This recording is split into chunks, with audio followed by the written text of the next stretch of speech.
Welcome, everyone. Five Wishes is pleased to present today's Practice Community webinar, Advanced Care Planning and Palliative Care Programs. My name is Jennifer, and it's my pleasure to facilitate. We are recording the call, and we did mute all participant lines. If you need help, please email 5wishes@compartners.com. That's the number 5 and then wishes. Or send a message in the chat box. If you're listening over the phone and you need help, please press *0 for the operator. This presentation will last up to 60 minutes, and we do encourage you to ask questions throughout. Please submit your question by typing it into the chat box in the lower left corner of your screen, and be sure to click the Send button. Do also take a look at the links box located above the chat area. Simply click on the link of your choice, and a separate window will open. This will not interfere with your viewing of the program. It is now my pleasure to introduce Joanne Eason, President of Five Wishes. With more than 25 years of health and insurance communications experience, Joanne provides insightful strategic guidance on implementing effective advanced care planning initiatives throughout healthcare and business organizations. She leads Five Wishes with a focus on helping organizations and individuals safeguard humanity, while also ensuring sound business practice and successful outcomes. Joanne, welcome. Thank you, Jennifer, and thank you to everyone for joining us today. It's hard to believe that this is our 9th quarterly Practice Community webinar. It's going on 2 years, and we're very excited over here at Five Wishes. All of our Practice Community webinars are created for healthcare providers like you folks, who use the Five Wishes Advanced Care Planning Program to serve patients and your communities. Five Wishes has helped more than 40 million people express their end-of-life wishes, largely because of the efforts like people like you, people working in healthcare who want to ensure that everyone has the opportunity to understand and participate in good advanced care planning. Please know that we appreciate you and your work, and that's why we made the Practice Community a central component of our Five Wishes program. Our goal is to help enhance your advanced care planning outcomes and strengthen your work through sharing best practices, resources, information, and more. If you're not yet familiar with the full Five Wishes program or its components, please visit our website at fivewishes, that's FIVEWISHES.org, and go to the Healthcare Organizations page to learn more about how we can support you. Many of you who use the Five Wishes program do so because it focuses on the whole person, addressing the physical, emotional, spiritual, social, and communication wishes, in addition to being legally and medically sound. Five Wishes, as an approach, is centered on understanding who a person is and what is important to them. In today's webinar, we will discuss how those are also principles at the center of good palliative care. Five Wishes is a natural fit for palliative care programs, and we are grateful to Advent Health for sharing some of the best practices about palliative care, advanced care planning, and Five Wishes today. So it's my pleasure to introduce two of my favorite healthcare colleagues who are our facilitator and our speaker for the day. Kathleen Taylor will guide us through our discussion. She is the Healthcare Programs Advisor for Five Wishes. Kathleen brings more than 30 years of experience in advanced care planning, patient care, program design, and palliative care consulting. She has a passion for improving the healthcare experience for people who are sick and vulnerable, and to help healthcare professionals rediscover the joy and meaning in their practice. And our expert speaker today is Dr. David Buxton, who serves as the Executive Medical Director of Palliative Care for Advent Health. Dr. Buxton is a forward-thinking physician dedicated to reshaping the conversations on healthcare. He's one of only a few physicians in the country with triple board certification in adult psychiatry, child psychiatry, and palliative care. Dr. Buxton is passionate about helping patients and their families through a focus on communication, quality life, and goals of care. He's doing great things in palliative care and advanced care planning at Advent Health, and we are delighted to have him share his experiences with us today. With that, I'll hand it over to both Kathleen and Dr. Buxton. Thank you, Joanne. We are thrilled to be here, and Dr. Buxton, thank you so much for sharing your time and your wisdom with everyone today. Thank you so much for having me. I really appreciate it. Great. We're excited about hearing from you. So today, as Joanne mentioned, we're focusing on advanced care planning in palliative care programs and the role of advanced care planning. And Dr. Buxton's going to share through his expert insight and experience the value of having a strong advanced care planning program and why that's a central component of good palliative care through some experiences in how Advent Health has integrated these programs together in their palliative care delivery. So we're thrilled to be hearing about that. And to start us off, I'm wondering if you can just tell us a little bit more about you and how you got started, how you became an advocate for palliative care and advanced care planning. Sure. Thank you again for having me. I'm really excited to be part of this. Five Wishes has been a wonderful partner, so to provide anything back to this community, I feel honored to do. So to your question, how did I really become interested in palliative care? And it starts with the two individuals in this picture. The gentleman is sitting next to my mother, and it's my uncle, and then his mother's next to him in the other picture getting a tattoo. And when I was in medical school, my third year, just about to start it, my uncle got diagnosed with pancreatic cancer. He had children, he had a thriving dental business, he was kind of living his best life, for lack of a better term, and then gets this diagnosis of pancreatic cancer. And so he was living in New Jersey, went to Sloan Kettering, and over 18-month period of time had multiple surgeries, multiple chemotherapy, and then ended up dying after a radical surgery. Almost simultaneously, his mother, my grandmother, was diagnosed with lung cancer, and she at that point was about 82. She had known what my uncle, her son, was going through, had multiple other families and friends that had died of cancer and had seen their battles, and made a decision that she tried chemotherapy once and she got sick and made a decision, I don't want to do this. So over the next about year, she just kind of created a bucket list. She did some wild things like going to a Russian nightclub in New York City, and then this is a picture of her getting a tattoo on her arm.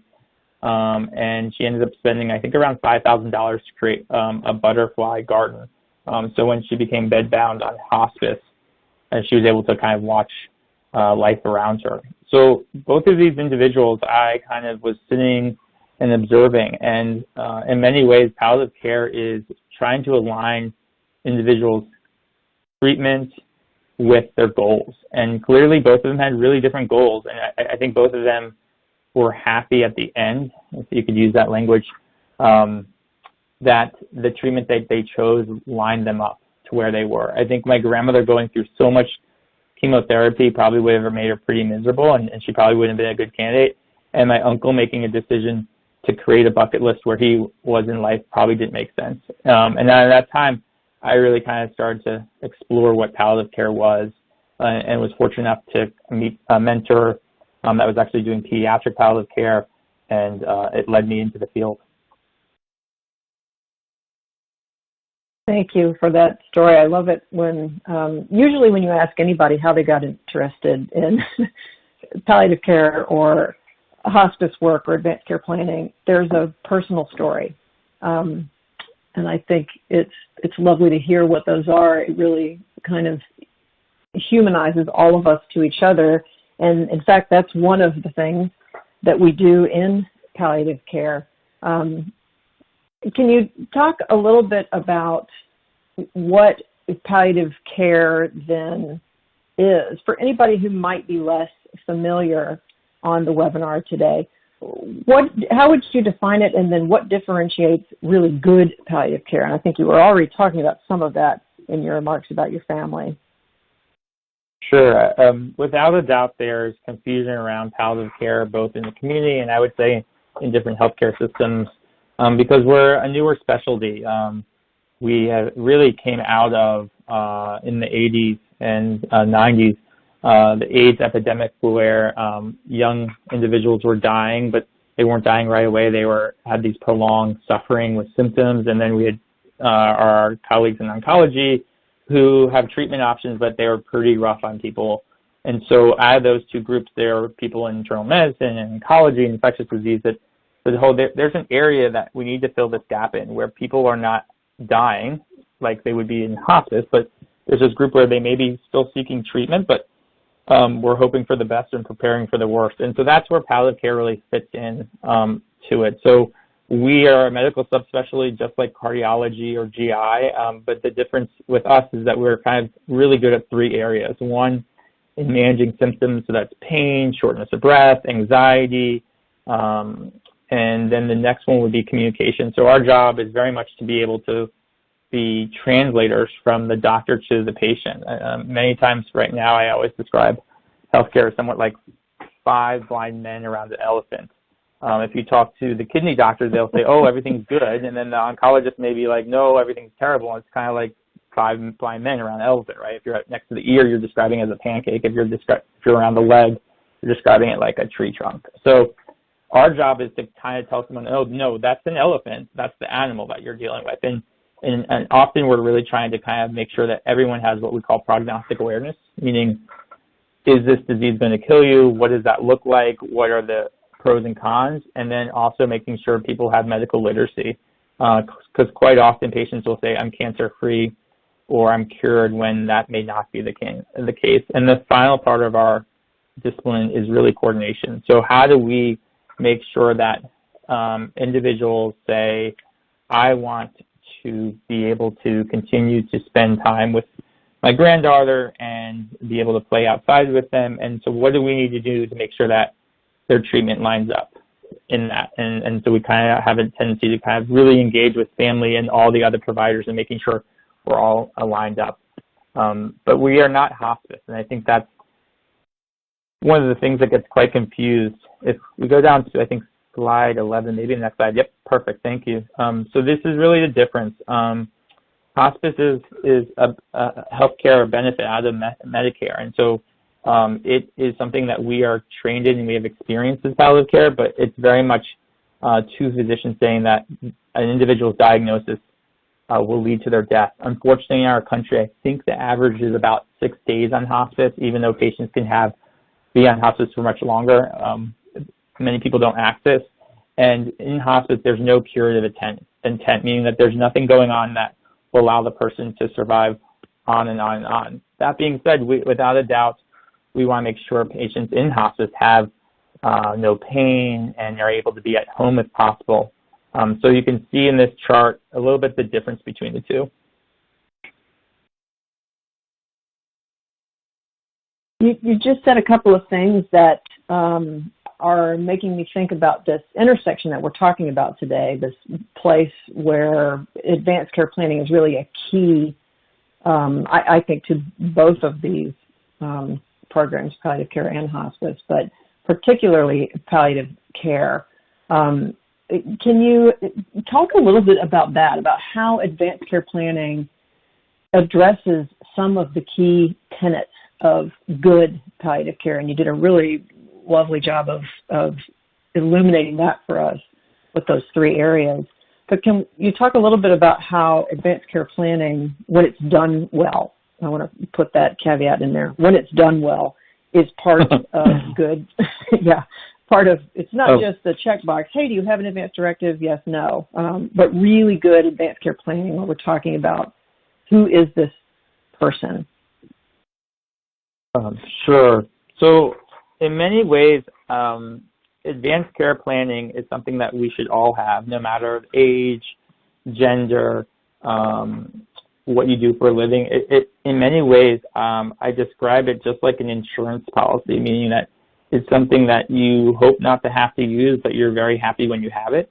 And so in some ways, I think advanced care planning is pre-hospice, pre-palliative, and what you would love to do in the best case scenario when patients are at a physician's office or even with family members, for individuals to know what you would want in case of an emergency. And if that hasn't been highlighted by the COVID crisis that we all have gone through, especially being down here in Florida, we didn't think we needed it. Many of the individuals that we saw that died of COVID never would have thought in their 30s or their 20s or even their 50s and 60s that they would die. And in COVID, just to highlight that, one of the parts of advanced care planning is would you want to be connected to a ventilator and have a machine breathe for you? And that happened with many of our patients. And for some individuals, it was the right thing. For other individuals, it did not lead to their outcomes. So for a good palliative care program, one of the highest priorities when we sit and meet with patients and families is to first ask, have you completed your advanced care planning? Then, do you have it with you? And then the next thing is, if not, let's complete this together and let's go through this and work with you and other individuals.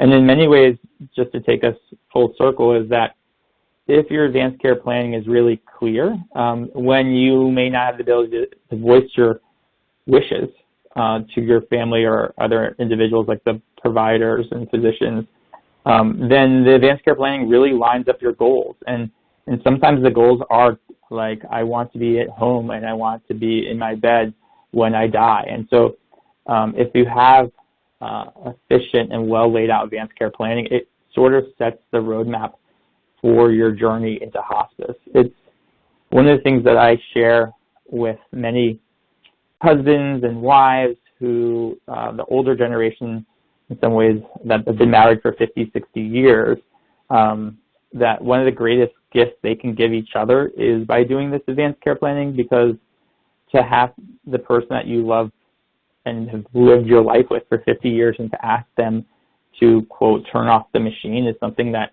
is incredibly difficult, but it's so much easier if you have that in writing and all you're doing is enacting your loved one's wishes. Mm-hmm. I think that's true. We've got all kinds of great studies done over many years about that being one of the main benefits of good advanced care planning is a relief of that decisional burden on survivors and also on healthcare providers, because nobody wants to make that decision for someone when we're not sure what they wanted. I'm appreciating this conversation, and I'm also appreciating some of the questions that are coming up, and I just want to remind everyone really quickly, if you do have a question as we are going through the conversation today, please submit it by typing into the chat box in the lower left corner, and be sure to click the send button, and then we will see your questions. We do see them, and I'll ask the ones that seem like they fit into our conversation today.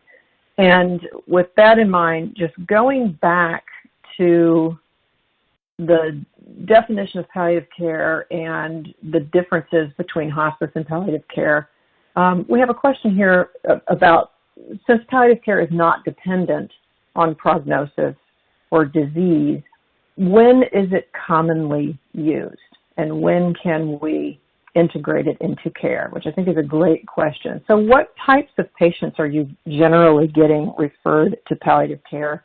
What's going on with them?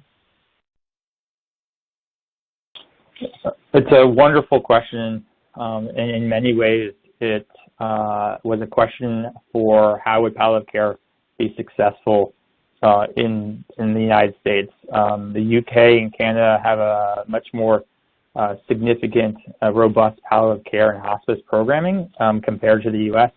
And in many ways, I think we are playing catch up. So one of the ways that palliative care really came into its own was there were some studies done by Tom Smith, a physician, and Brian Cassell, PhD, who were actually at my alma mater for medical school at VCU. And what they showed in some of the original studies was that there's a tremendous amount of length of stay savings for patients. So one of the ways that palliative care really exists is through having patients understand what their prognosis is and understanding what potential interventions are viable for them, and having patients make those decisions early on. So the example I quite commonly use, thank you for going to this slide, one of the things I commonly talk about is an 85-year-old woman who has dementia, who's living on a locked unit, who's nonverbal, who comes in with pneumonia, and we realize that she has aspiration pneumonia, aka meaning that when she swallows water or food, instead of going down to the tube to her stomach, it's going down the tube to her lung. And so then there's a question of what we would some individuals would suggest a feeding tube, which would go directly into her stomach. Unfortunately, a lot of the data shows that that doesn't necessarily prolong people's individuals' lives, but what it does show is it causes more morbidity, more complications. And so that procedure, it's still a procedure. Patients can continually come back into the hospital, and you kind of can go through this cycle. So where palliative care fits in is talking with the families, giving the families all this information, and saying to them, does this make sense for your loved one? Is this sort of what this is going to look like for them as the cause of their death? And if they make a decision that they want to move towards hospice, and then that patient leaves the hospital without the intervention, and thereby there is a financial gain in that way.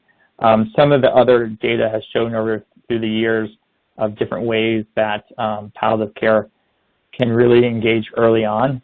And the main thing that we are now working forward through at Advent Health is creating a trigger system. So what we've looked at are specific diagnoses such as brain cancer or congestive heart failure. And what we've made a decision is we really want to target those patients. And some of the triggers you can see in this slide are other things we found. And what we know about these diagnoses are these patients often stay in much more time in our hospital.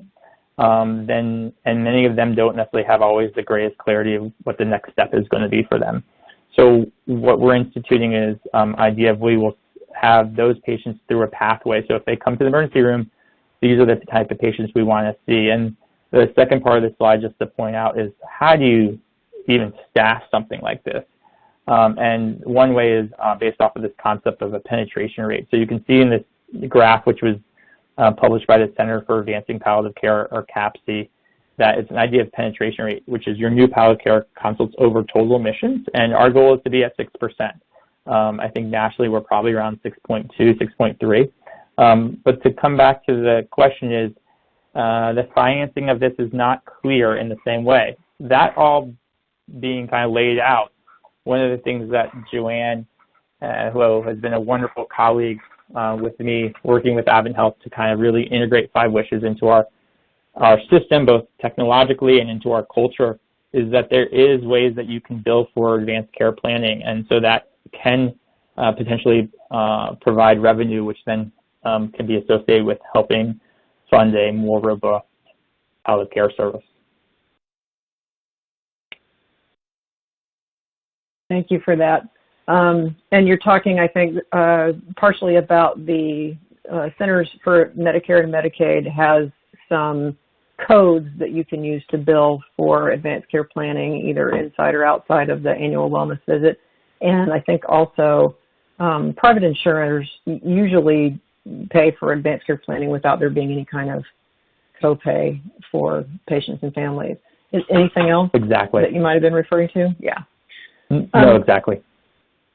Well, tell us a little bit more about Advent Health's, your specific palliative care program and how you've been growing the advanced care planning component of the program, if you will. Absolutely. So I arrived at Advent Health in about May, 18 months ago, and people may remember there was something going on at that time called COVID, which in Florida I definitely felt the weight of, like many different cities and states throughout the world. And so we had to move fairly quickly and find ways where we can be most efficient with a finite resource. So our program is about 90% on the inpatient side, so we're an inpatient consultation service. We do have 2 integrated clinics, one in our geriatric clinic and one in our lung cancer clinic. But one of the main things that became clear to us through the 3 surges in Florida was many individuals wanted to receive the most aggressive treatment, and that included being intubated and ventilated and then having potential long-term ventilation. And those individuals, due to multitude of reasons, were very focused on receiving that care. But there was another group of patients that were not necessarily as open to that, but didn't necessarily know what their choices were. And so our strategy really was, due to the fact that we had limited emergency room beds during the first surge, and then in the most recent surge, we really struggled with not enough ICU beds was to sit down with patients early in their course of their admissions and talk about advanced care planning. And our clear choice of resources for that is 5 Wishes, and that's why we started this collaboration. And we used it in a way of kind of not only for the individuals but for the families. It became pretty clear that many of our patients would be in the hospital, and then their wife would come in the hospital, or their child. I would say it felt like almost 20 to 25% of our patients had some other relative that was in the hospital. So it became pretty clear to us that when we were going to sit down with a patient, not only we were going to sit down with that patient and make sure they had completed, but make sure that their other family members had completed, because it seems to be, to me, that with COVID, if one person is more susceptible to severity than potentially another member, and that may be because of viral load or maybe just genetics. So we really kind of moved ourselves into trying to go as far upstream as possible, and we really leaned into it. That's fantastic. I mean, it's not fantastic that you started during COVID and that was the thing that led you to think about really engaging the entire family. But I think advanced care planning makes so much more sense when everyone in the family, every stakeholder in someone's life and in their health is involved in those decisions for themselves. That's great. Have you measured any community outcomes in that way, since you've been taking the really broad view with advanced care planning and engaging more than just your patient census? Have you had any way of kind of capturing the difference it's made in the community? We have not had the opportunity. Partially, in many ways, I always joke with my family, is I was both flying the plane and rebuilding the plane at the same time. And so with the program where it was when I arrived to where we are now, we've grown leaps and bounds, not only from staffing but from strategy perspective.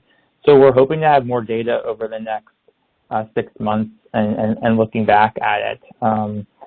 So we don't have the data, but I would say that on just a day-to-day, it has definitely helped us. And in many ways, I would say this philosophy of trying to get other family members to complete some of the advanced care planning paid dividends at times for the future. And then I guess the other element I would say to this is that as we talk about the idea of healthcare burnout, one of the things is that for many of our staff members, physicians and nurses, and all bedside providers, it's really hard sometimes to do certain interventions that what we would term as futile, or things that we don't necessarily feel like are going to really help the patient.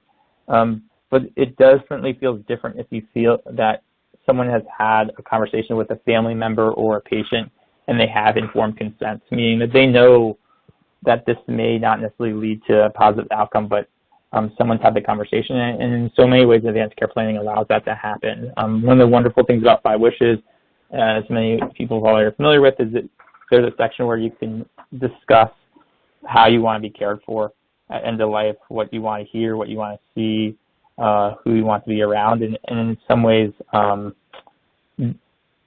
during COVID, many of these individuals unfortunately died alone with family members weren't being around. And so in the best case scenarios, having things like 5 Wishes, at least the providers around the patient could still honor their wish. So I think that's an area where 5 Wishes has such a strength to kind of really determine that. But to complete my thought on that is that having advanced care planning helps providers really feel more comfortable with what they're doing, because they know that someone had a conversation and we're enacting what the patient wanted. It's the worst feeling when you're doing things to patients, let's say like getting an ABG, which is an arterial blood stick to check someone's gas, which is very uncomfortable for patients, to feel like, why am I doing this? Does this patient really want this? Versus saying, okay, I don't necessarily know if I fully agree with this treatment plan, but this is what the patient knew and wanted, so I feel better about doing this.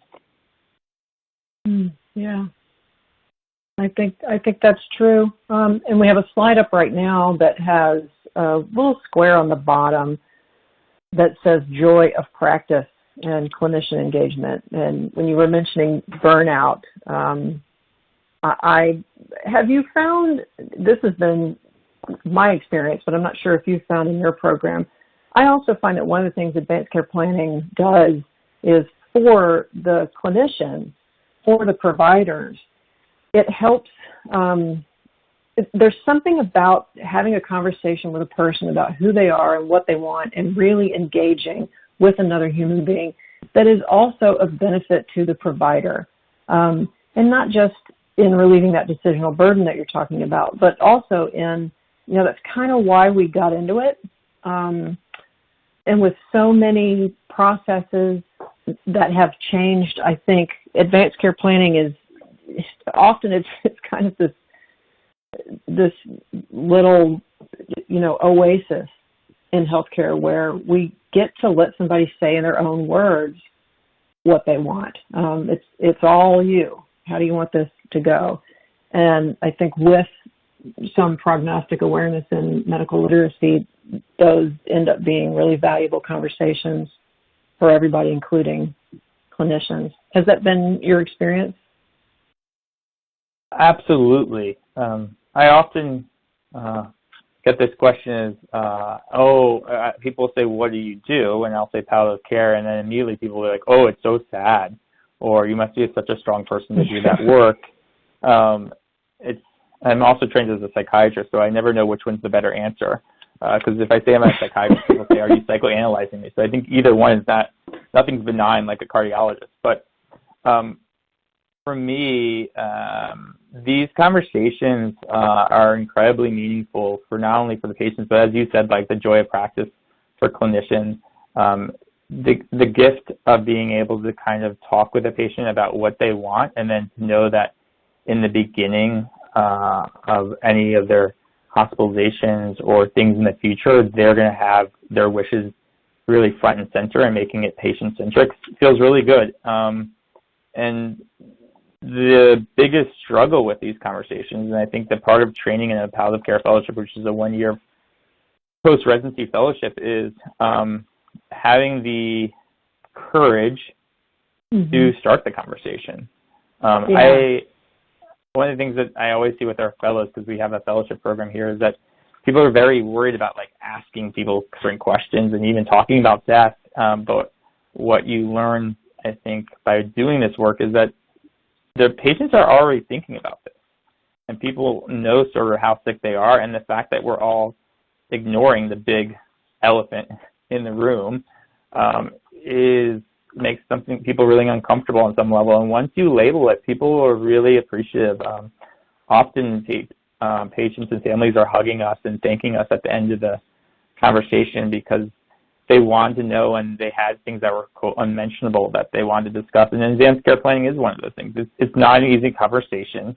It's not something that I think comes easily. And I use the description of, in medicine, we do a lumbar puncture, which is, to me, a very scary thing. You have to stick a needle through someone's back, their spinal cord fluid. But one of the things is you see one, do one, teach one, and you learn how to do this. And I think very much sometimes goals of care conversations are like that. But the wonderful thing about 5 Wishes is it is for lack of a better term, a color by number, in the sense that it really guides the patient and the provider through the dialogue in a way that is not overly medical, but allows people to put their wishes into place. And to me, that's the most difficult part of these conversations, is starting the conversation. Once you get into the conversation, I find that things go smooth. It's that first inertia that you have to get past. And you're not alone in that. That's something we know from lots of really good research, that's one of the main barriers to advanced care planning is hesitancy on the part of the practitioner, and a discomfort with starting that conversation. And I'm not saying you're at that place anymore, but that's a place that we need to try to help people get past, and develop a sense of more comfort and really understanding where the conversation can go for that patient and family. What have you seen in that? I mean, this is kind of a vague question, but with regard to that piece, because you talked to me before this call a little bit about the conversations are difficult to initiate.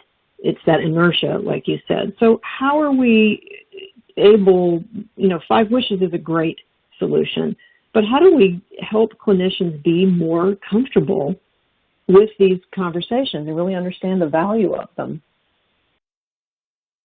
It's a wonderful question that I don't necessarily know if I have the best answer to. One of the things with our healthcare system is that it's structured around interventions, meaning the more interventions you do, there's more financial return. And for better or for worse, in a non-political way, we live in a capitalistic system. So there is always this somewhat push to do things.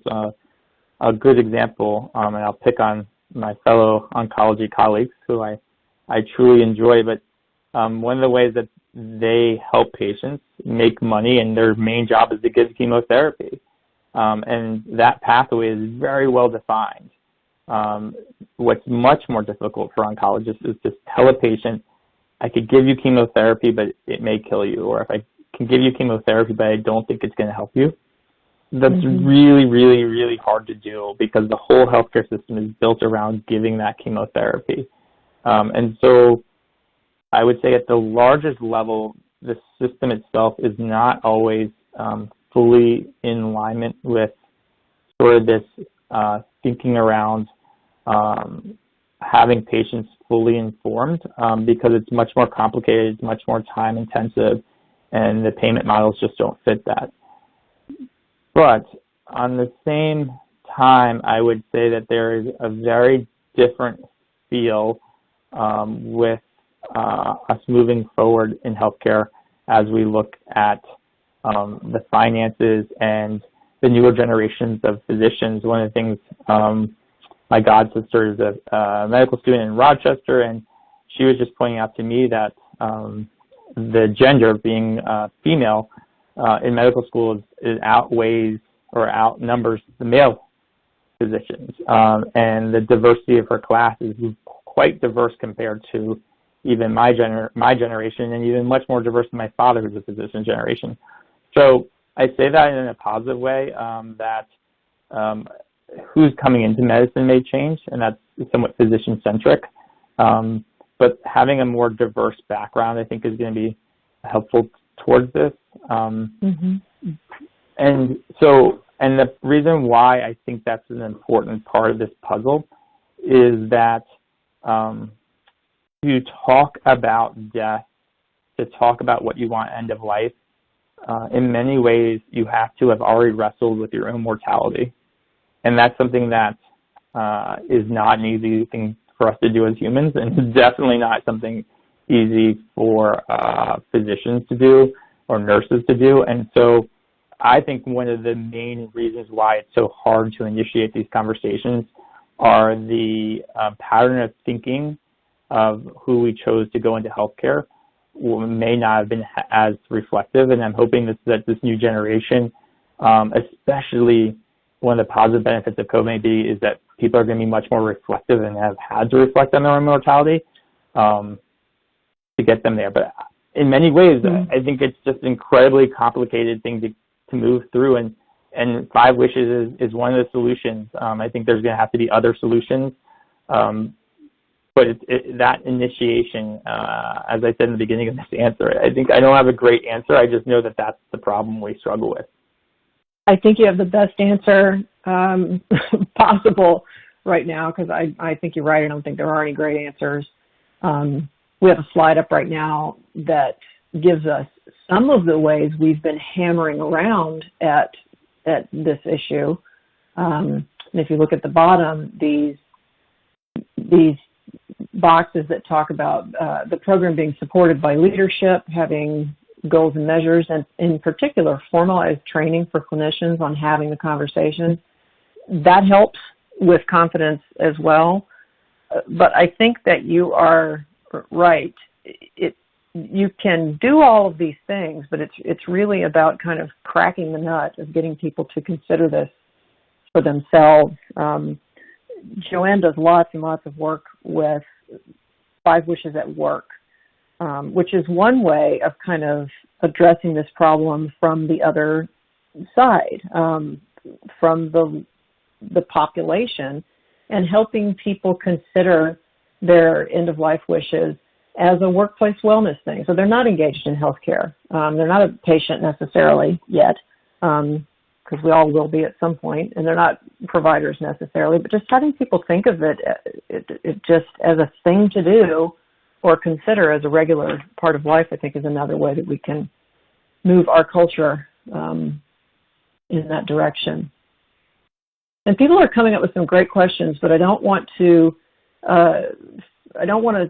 skip having you talk some more about how you've integrated 5 wishes into your workflow and in your electronic health medical record, because I think that's a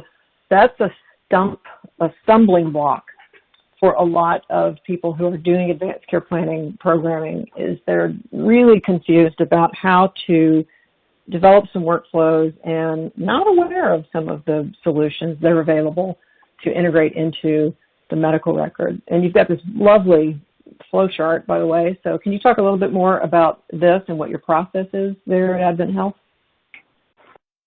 Sure. Well, one of the things is I think anyone thinking through this for their healthcare system or for their clinic or for their practice is to see what you're already doing for advanced care planning. That was one of the first steps that I did when I first got to Advent Health and started seeing which type of tool and how people are using it. One of the amazing things is that 5 Wishes was without the doubt the winner of advanced care planning for our system, but we didn't know that. We had different hospitals ordering and didn't know that other hospice agency within our company were using it. So everyone was using it, but no one knew everyone was using it. So first thing off, I would say is that wherever you are, think through, do we have a plan and do we have a toolkit? And then really my job with Joanne's help is to try to figure out how to put it into the workflow. So one of the wonderful things about us moving to a new electronic medical record system, Epic, we were previously on, I think, 4 different medical record systems in our whole corporation, which is quite large, as we're moving to Epic in over the next year, 2 years, depending on the region you're in. So it led to this opportunity of saying, okay, if we're going to do this from scratch, how do we do it in the best fashion? And one of the wonderful things about Epic is they have this idea of a My Chart, which is basically most medical record systems have it, is the ability for a patient to log in from home and pull up labs or send messages to their provider. And so there was a section already in Epic that had questions regarding what you would want to happen at end of life.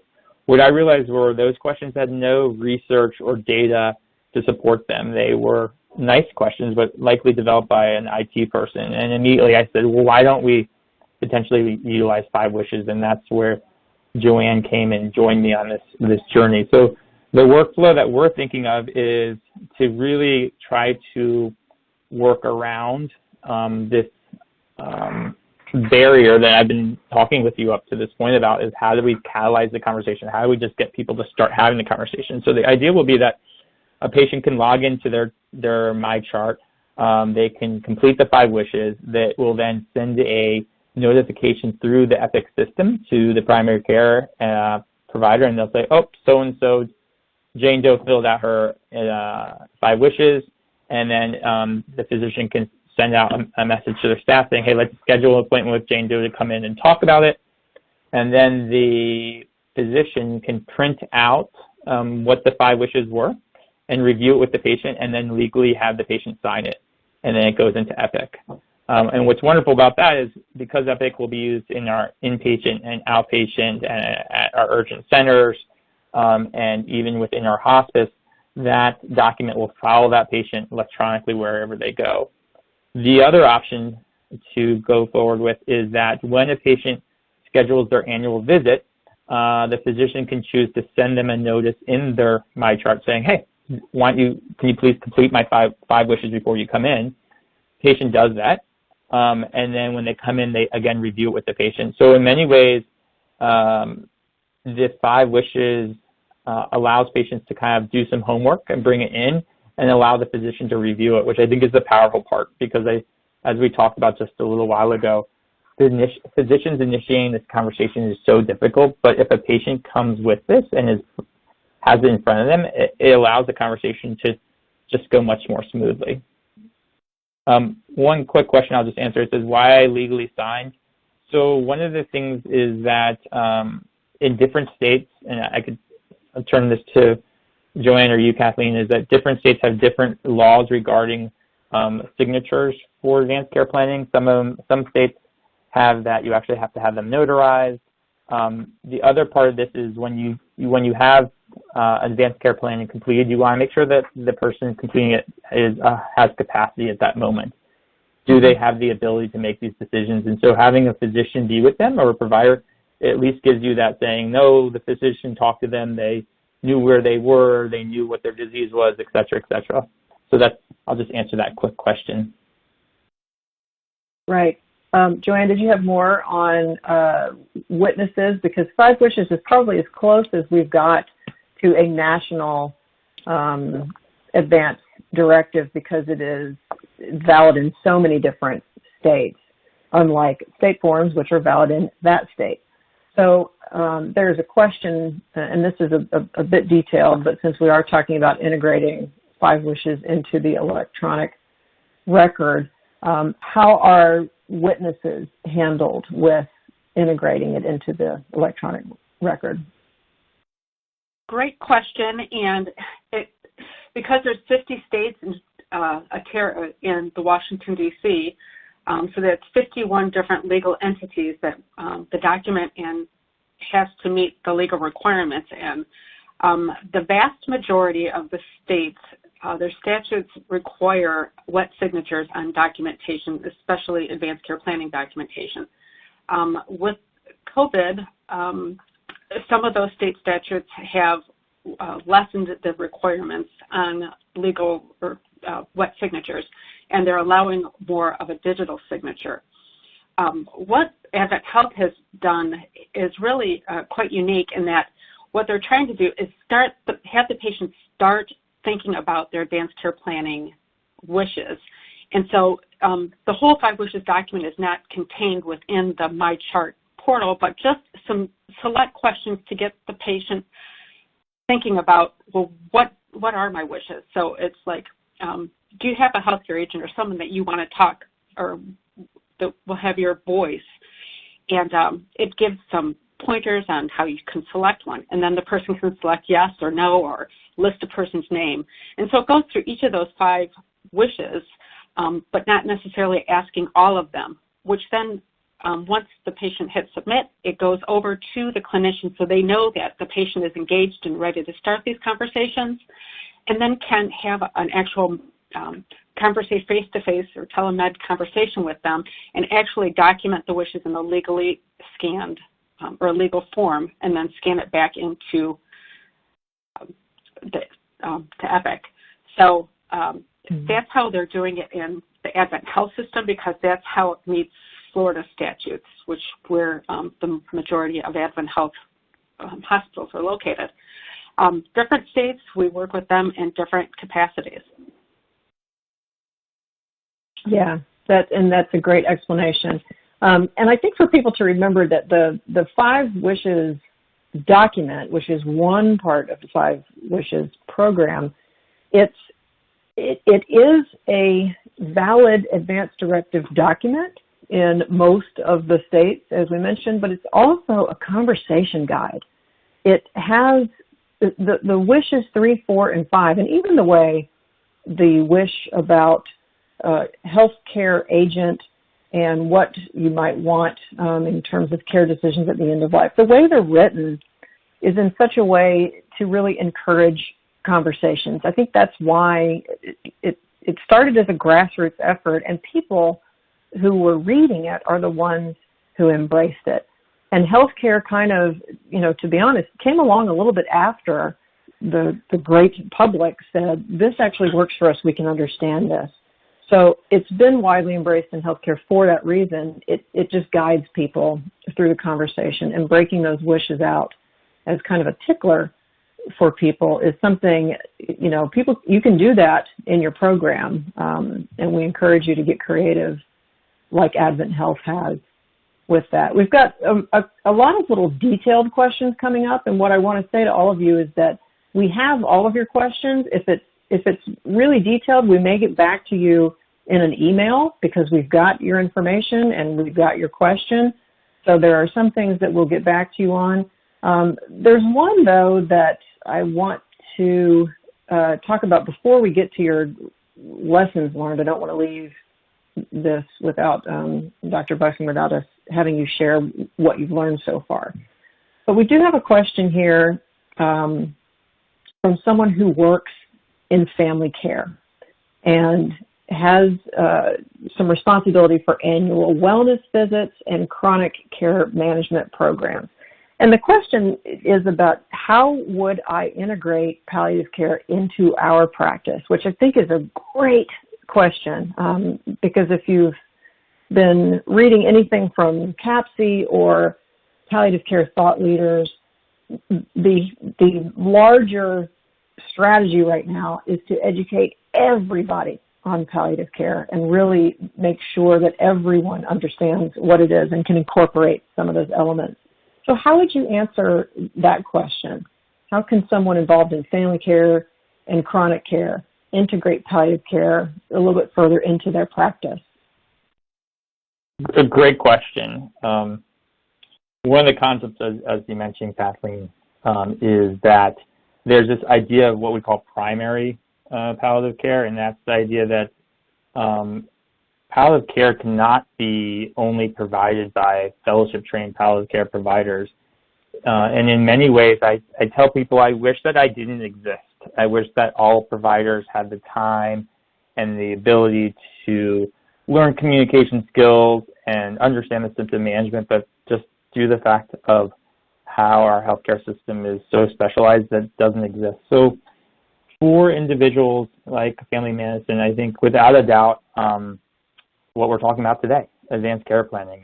If you could make a metric or a concept that we want to have at least having what we call a legal authorized person, LAP, or other people call it healthcare proxy, just having someone that you know legally would be the individual for that patient for medical decisions would be that would be the first stop. And I think what I would define primary palliative care. And then the next part of this, I would say, is just education around palliative care in the community. And many communities don't have palliative care. So what the other element to this is making sure that you have connections around hospice. And again, as I laid out in the beginning of this conversation, hospice is different. But many times, I think family medicine physicians are dear to my heart. They know their patients well. They are kind of along for the journey, just like ourselves. And in many ways, I think a family medicine physician knows what their patient wants and what they don't want. And at times, they may be able to kind of truly make that clear delineation and handoff to a hospice. And so one of the things where I think we haven't done a great job as a country or system is having people receive all the benefits of hospice early on. And so to me, I think in summary, I would say start trying to kind of say to yourself in your practice, let's try to get every single one of our patients having at least an LAP or healthcare proxy, then maybe moving forward to having everyone have a 5 wishes on chart, and then making sure that you understand your resources in the community. Is there palliative care in the community? Is there a local hospital that has providers? And if not, who are the hospice companies in your region, and being able to have collaboration with them, because there are a lot of patients that unfortunately don't utilize hospice until right to the end, and in many ways they could have benefited much earlier. Mm-hmm. Yep, I think that's true. And there's been all kinds of pilots for doing concurrent care with different models of hospice, and I've been doing this for a lot of years, and it seems like that's always been the eternal question. And there are more community-based palliative care programs popping up. Most of them are in California right now, but the models are emerging, so hopefully we'll see more of that. And hopefully we'll see, most large hospitals have palliative care programs, and hopefully we'll see some community-based programs extend out of those hospital-based programs as time goes on. Well, and in wrapping up, this has been so great hearing from you today. And I wonder if you can just kind of, in a nutshell, tell us what the main challenges have been in developing this program and really elevating advanced care planning as part of palliative care. Challenges, lessons, and any recommendations for people who are following in your footsteps. Sure. So this may be the hardest question of the day. So here goes. No, here goes. It's good. We warmed up. I'm stressed and ready to think. So I would say the largest challenge has been, and somewhat I'm going to put together all three to answer this, is the largest challenge is bad information or misinterpretation of information or just a lack of education. I would say 80% of my day is really educating individuals about the difference between hospice and palliative medicine and advanced care planning. And really the challenge is being able to distill this information to lots of different groups. And I say that by, on any given day, I am talking to environmental services about something, and then they'll ask me what I do, and then I'll be talking to the bedside nurse who doesn't really understand the difference between palliative and hospice, and then I may go into a meeting with a CEO of one of our many hospitals of the 15 I supervise, and I'll have to explain to them what palliative is, and then I may then have to go to another meeting with the chief financial officer and explain it. And so one of the things is making sure that the narrative of what palliative care is consistent, but also tailored to each one of those individuals' perception and what they can understand and what is most important for them to understand. And so I think when I first came here, I had this idea that I could just use a blanket 2-minute elevator pitch of what palliative care is and even in many ways what advanced care planning is. And what I realized is that it has to be continually tailored with some themes that are consistent. And so the lesson I learned is, and in many ways, that one of the things we teach our fellows in palliative care is to be actively curious. And so really asking the questions and not assuming that anyone has too much or too little information, just asking what their understanding is or what do they think, and then kind of going from there.